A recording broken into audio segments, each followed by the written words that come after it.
Machiegni wadonjo weche mag tuke. Klab mar Gor Mahia omakore ng'ut gi ng'ut kod Tusker FC e piem mar laro okombe maduong' mar adhula ma higani mana kaka notimore e higa mar 2012. Johera mag Kogalo ok digombo paro higano mane Tusker okawo okombe e lwetgi.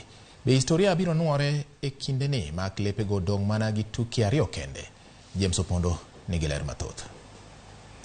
Bang' chielo klab mar Ulinzi ariyo kuom nono e alap ma Moi International Sports Center Kasarani, klab mar Gor Mahia koro omako thuolo mokwongo e chung' mar lig gi points 67, points ariyo mbele klab mar Tusker FC mane olo gonde ariyo kuom achiel gi klab mar Wazito e alap ma Muhoroni. Kata kamano, kocha mar Kogalo Jonathan McKinstry wacho ni tich pok orumo.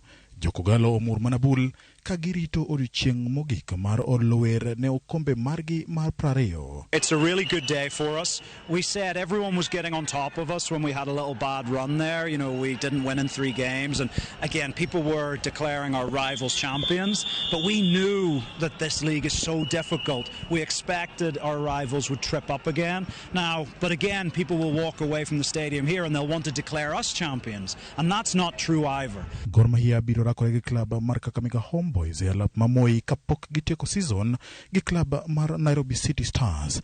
Komachielo klab mar Tusker FC odong' gi tuke ma ji wacho ni yot ne joloch ma higa mokalo ka gibiro rakore gi klab mar Posta Rangers ka achiel gi klab mar Vihiga Bullets ma osedok e lum. There's 2 big games to come up for both teams. We're back on top, which is where we wanted to be, but we also know that, you know, in Homeboys and at the end of the season against